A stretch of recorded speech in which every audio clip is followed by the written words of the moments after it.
While all eyes are on the public threats of war dominating the news, something else is going on. Something much bigger. Away from all the cameras, a secret meeting is taking place that could literally change the entire global balance of power. Right, so everyone's watching the warships moving into position. We're hearing the fiery speeches. But the real story? The thing that's actually going to decide how this all plays out?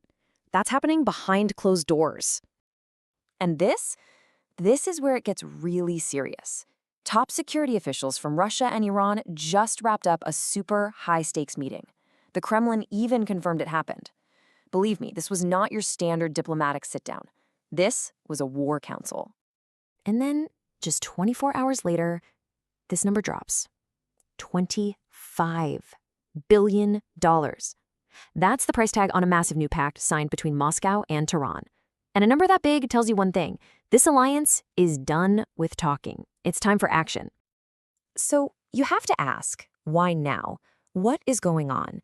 To really get why that $25 billion deal is such a game changer, we've got to look at the geopolitical chessboard and see how all the pieces were set for this massive confrontation. I mean, think about how fast things were escalating.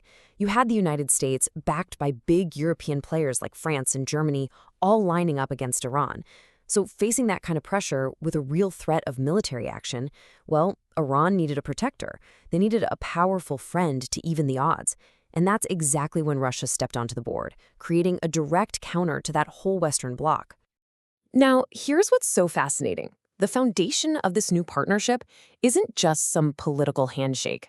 Nope. It's a massive financial and tech commitment.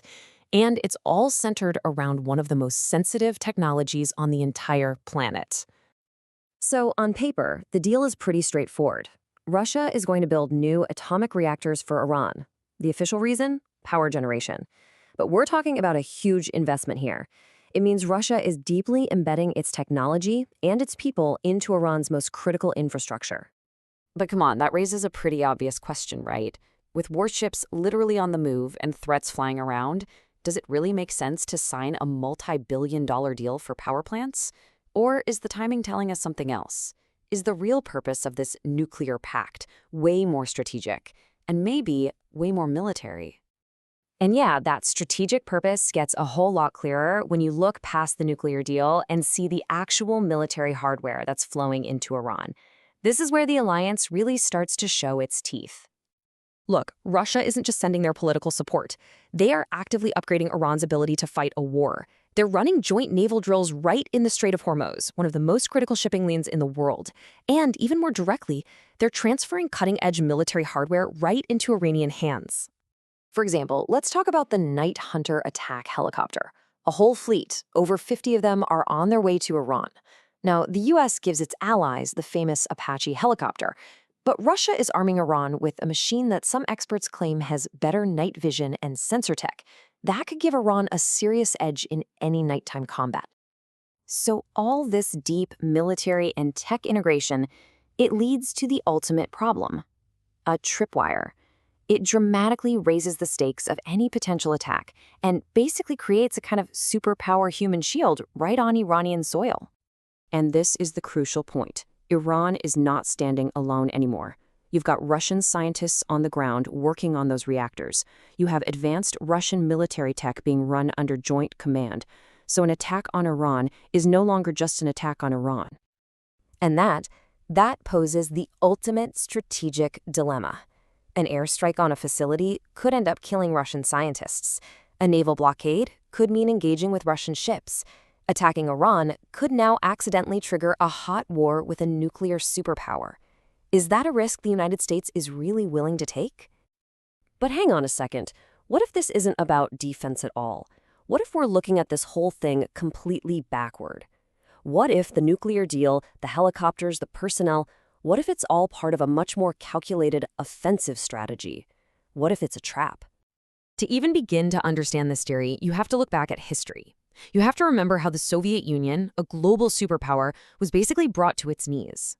It wasn't by a direct war. It was by a long, draining, and totally unwinnable war in a third country.